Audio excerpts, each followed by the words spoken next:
tahun 2023 itu sebanyak 3,2 juta warga negara bermain judi online. Perputaran uang di tahun 2023 itu mencapai 327 triliun.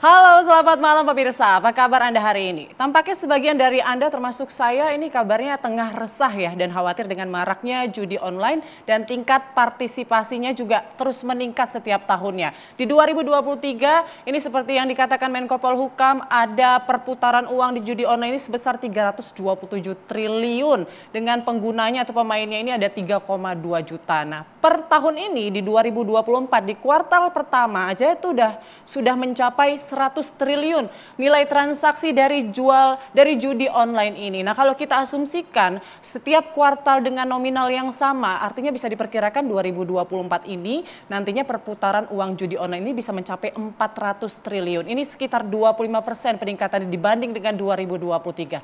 Kenapa bisa ini sudah terlarang secara hukum dan juga agama, tapi sepertinya pertumbuhan judi online di Indonesia ini kian subur setiap tahunnya. Bagaimana dampaknya jika pemerintah tidak bisa menekan pertumbuhan judi online? Kita akan bahas bersama dengan sejumlah narasumber di Indonesia Business Forum. Saya akan perkenalkan satu persatu. Di sebelah kanan saya ada Bapak R. Wijaya Kusumawardana, staf ahli Menkominfo. Selamat malam Pak Wijaya. Selamat malam Mbak. Sehat ya Pak? Baik. Selanjutnya di sebelah kanan ini ada Mas Yudi, ini korban judi online. Selamat malam Mas, boleh digunakan mic-nya? Malam Mbak. Baik, sehat ya Mas Yudi ya. Lalu di sebelah kiri saya ini ada Pak Nasir Konga selaku Ketua Tim Humas PPATK. Selamat malam Pak Nasir. Selamat malam Mbak Putri dan penonton TV One. Baik. Selanjutnya yang terakhir ada Pak Yanuar Rizky, ekonom. Selamat malam Pak Yanuar. Malam Mbak. Oke, kita sebelum memulai diskusi pada malam hari ini, kita saksikan dulu tayangan yang satu ini.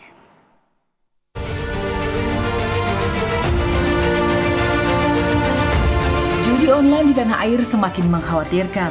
Perputaran uang di transaksi judi online terus meningkat dari tahun ke tahun. Menurut data Pusat Pelaporan dan Transaksi Keuangan atau PPATK, tahun 2023 perputaran uang di judi online mencapai 327 triliun rupiah, terus naik dibandingkan tahun sebelumnya. Warga Indonesia yang main judi online sejak tahun 2017 hingga 2023 jumlahnya semakin banyak. Tahun 2023 jumlahnya mencapai 3,2 juta orang. Untuk menghindari makin maraknya judi online, pemerintah membentuk Satuan Tugas atau Satgas untuk pemberantasan judi online. Perintah Bapak Presiden segera dilaksanakan dan dibentuk task force lintas kementerian dan lembaga untuk segera melaksanakan kerja di lapangan memberantas judi online ini yang sudah meresahkan masyarakat, karena dampaknya kepada masyarakat terutama adalah generasi penerus mulai dari tingkat SMP, SMA, bahkan SD. Tahun 2023 itu sebanyak 3,2 juta warga negara bermain judi online. Perputaran uang di tahun 2023 itu mencapai 327 triliun. Untuk tahun 2023, Otoritas Jasa Keuangan atau OJK menemukan 5.000 rekening dengan transaksi janggal. Sementara itu, Kementerian Komunikasi dan Informatika hingga 30 Desember 2023 telah menghapus 800 lebih konten judi online. Namun mengapa hingga kini situs judi online masih mudah ditemukan di dunia maya?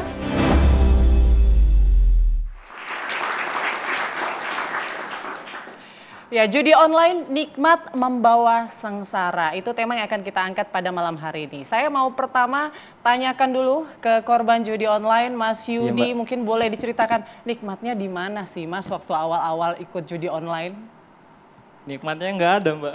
Nggak ada justru ya. Jadi awal mulanya bisa mengenal judi online itu seperti apa? Awal mula saya main judi itu tahun 2010, dimulai dari game poker yang ada di salah satu sosial media. Di situ saya sempat agak lama mainnya, terus sempat berhenti juga karena emang habis kontrak kerja. Kemudian setelah dapat kerja saya nyoba pokernya lewat deposit gitu. Itu habis kontraknya karena judi online bukan? Bukan. Habis dapat kerja terus saya nyoba poker yang melalui deposit. Di situ sebentar sih, cuman kekalahannya lebih banyak daripada yang sebelumnya. Karena di situ kekalahannya itu udah banyak, terus juga mobil kejual, motor kejual juga gitu. Terus saya sempat berhenti, terus ngeliat temen nih judi-judi slot gitu kan. Iseng-iseng nyoba, ternyata lebih jahat dari game-game judi lainnya. Judi slot itu bener-bener jahat Jadi banget. lebih banyak kalahnya atau menangnya sebenarnya Mas? Kalahnya. Kalahnya ya? Iya. Nah, tapi apa yang membuat Mas Yudi ingin lagi main lagi, ingin lagi? Apa karena memang mau balas dendam kekalahan sebelumnya atau seperti apa? Kalau untuk pemain judi itu awalnya itu iseng, Pak. Iseng. Yang kedua kecanduan. Ketiga itu dia masih main karena untuk ingin menutupi hutang gitu. Biasanya di situ sih. Oke, nah total bermain sudah berapa lama dan apa dampak yang Mas Yudi rasakan pada saat itu? Saya awal main 2010 berhenti di 2021. Itu dampaknya benar-benar luar biasa. 11 tahun? Ya kurang lebih itu.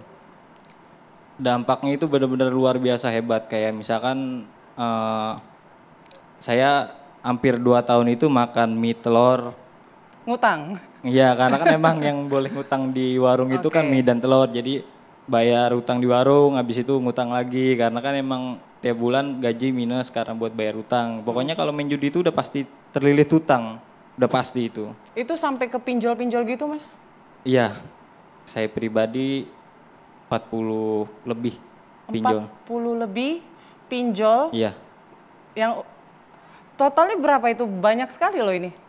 Kita ngambil rata-rata satu aplikasi 2 juta lah. Hampir 100 juta. Iya. Kalau di itu bank ada di pinjaman utang juga? di bank ada. Oke, itu di berapa itu, atas Mas? 150 juta. 150, jadi 200 juta lebih. Iya, belum mobil, belum motor. Itu belum sama nilai jual mobil, motor yang Belum. kerugian yang Belum. ditanggungnya. Belum. Sampai sekarang ini hutangnya gimana Mas? Masih ya dicicil. Sisa yang di bank Berapa lama lagi? 5 tahun lagi. Astagfirullah. Jadi utangnya masih ada 5 tahun lagi. Nah, tapi pada saat itu pihak keluarga Ya. apa tidak ada yang mengingatkan pada saat itu? Ini 11 tahun Sudah, loh, bukan waktu sudah, yang sebentar. sudah berbagai cara mengingatkan. Gimana? Ya dari cara menegur baik, sampai marah, sampai sempat diusir juga gitu. Nah, yang bikin Mas Yudi akhirnya tersadar dan berhenti apa? Karena anak dan istri. Oh, pada saat itu sudah menikah. Sebelum nikah saya udah main, cuman karena udah mentok, udah habis semuanya, terus juga istri ultimatum mau pisah, jadi mau nggak mau saya lebih milih istri gitu, makanya Oke, berhenti. jadi ancaman istri mau berpisah. Tapi kalau judi online ini kenalnya dari mana? Apakah ada ajakan teman-teman mungkin? Iya dari teman, dari tongkrongan biasanya. Nah, teman-temannya Mas Yudi sendiri gimana nasibnya sekarang? Masih main itu lebih hancur daripada saya, yang rumah tangganya berantakan, hutangnya di mana-mana, bahkan ada yang sempat mau bunuh diri juga, efeknya segitu parahnya. Kalau Mas Yudi secara psikologis pernah nggak ada dampak seperti itu? Iya, saya sempat juga mau bunuh diri juga karena kan emang udah habis semuanya, istri di rumah juga ribut mulu gitu kan, terus belum lagi dikejar-kejar debt collector gitu, sempat mau bunuh diri, cuman saya mikir buat apa bunuh diri, mendingan saya selesaikan. Karena ada dukungan dari istri juga. Nah, kalau pinjol-pinjol itu bagaimana? Kan biasanya suka meneror ya. Iya. Apakah itu juga jadi salah satu efek jera buat Mas Yudi sehingga akhirnya berhenti bermain? Mungkin salah satunya itu juga. Mau nggak mau ya harus berhenti gitu. Tiap hari diteror nggak tenang hidup. Oke, berarti totalnya ini sekarang masih ada sekitar 5 tahun lagi untuk melunasi hutang. Tapi lancar? Alhamdulillah lancar. Pokoknya kalau ada niat mau berhenti semua diperlancar. Oke, baik. Alhamdulillah ya istrinya masih beruntung loh, maksudnya Mas Yudi istri masih support, rumah tangganya terjaga, kita harapkan ya. Semoga enggak lagi, tapi sekarang masih ada rasa keinginan nggak sih kayak coba-coba? Mungkin kan kalau browsing kan kita tahu ya, suka muncul ya iklan-iklannya begitu ya. Jatuhnya udah benci, udah muak ngeliat itu. Jadi sudah benci ya? Iya, makanya kadang saya juga nyambi selain kerja di perusahaan, pulang kerja saya ngojek gitu. Jadi pulang ngojek itu saya kadang cerita sama penumpang gitu, cerita pengalaman biar orang lain tuh nggak merasakan pedihnya saya Pak. Wow pahit Pak itu. Oke, apa kepedihan yang paling terasa ya dampak sosialnya mungkin ya? Apakah mungkin pinjolnya nelfon-nelfon, datang-datang ke rumah Hidup atau nggak apa? tenang, diteror debt collector, terus makan juga seadanya, di rumah ribut mulu, capek gitu kan. Dijauhin keluarga. Sampai dijauhin keluarga, Mas? Ya dijauhin sih enggak, cuman kayak dikucilkan gitu. Ya istilahnya kan kita beban. Gitu. Berarti tahun berapa berhentinya? 2021. 2021 di situ Sebenarnya dari berhenti. tahun 2020 saya udah sempat mau berhenti, cuman perlahan. Sampai stopnya di 2021. Oke, apa istri kemudian reaksinya? Karena ya istri alhamdulillah masih bertahan, sekarang udah bahagia. Sekarang udah bahagia ya, alhamdulillah ya Mas. Jangan sampai terjerat lagi ya. Ini bisa jadi pembelajaran buat kita semua ya dari kisahnya Mas Yudi. Mas Yudi hebat masih bisa bertahan, walaupun mungkin sempat ada gejolak ingin bunuh diri dan lain sebagainya ya. Oke, mungkin saya mau beralih ke Mas Wijaya nih Mas. Kalau menurut laporan kan hingga 30 Desember itu sudah Kominfo sudah menutup 800.000 lebih situs judi online. Tapi kalau kita browsing nih Mas, masih sering nemu nih iklan-iklannya dan kayaknya pertumbuhannya makin subur nih tiap tahun. Baik, terima kasih. Sebelum saya menjawab, mungkin judulnya perlu kita koreksi dikit tadi. Mungkin bukan nikmat, tapi memikat membawa sengsara. Oke. Karena di judi online itu adalah, dan ini juga banyak di permainan online. Itu pertama-tama pasti diberikan semacam bonus-bonus dulu. Tadi saya juga salah satunya yang kita ketahui juga bonusnya itu ada 100%. Kita belum mainnya sudah kasih bonus 100% untuk kita ikut bermain.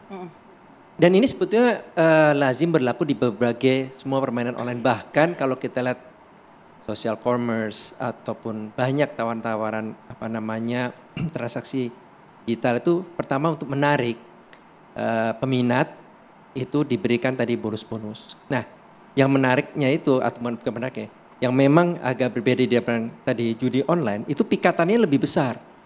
Selain diberikan bonus, biasa di awal diberikan kemenangan. Ya. Dan pasti biasanya awalnya itu dari coba-coba yang belum bermain benar-benar kok kayaknya gampang. Mindsetnya dirusak Pak. Jadi Yes, itu. Jadi mindset ini yang memang berbahaya. Karena apa? Mencoba tadi merubah mindset, merubah pola kita, pikir kita, oh ini kayaknya gampang easy nih buat nyari money. duit. Nah, inilah yang tadi saya katakan memikat membawa sengsara. Nah, Jadi bukan iseng tapi sekarang udah motivasinya untuk mencari peruntungan ya. yes, betul. Inilah yang perlu kita cermati bersama. Nah, tadi pertanyaannya begitu kita berbicara bahwa udah banyak konten-konten yang blokir. Kami di Kominfo sendiri telah memblokir sebanyak ini ada 2,475 juta. Jadi 2.479.000-an konten perjudian di mana 1.900-nya berbentuk situs. Dan tapi sekarang ini dengan semakin kita intens untuk memberantas judi, ternyata pihak ya itu tadi istilah sindikasi judi sendiri, judi online, mereka pun juga menggunakan teknologi yang semakin maju. Mereka membuat robot-robot untuk menciptakan konten-konten tertentu.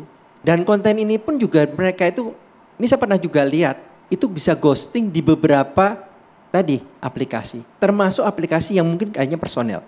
Contoh sederhana mungkin ada yang tahu Messenger kan, di sebuah platform kan. Sebetulnya Messenger itu sifatnya kan personal.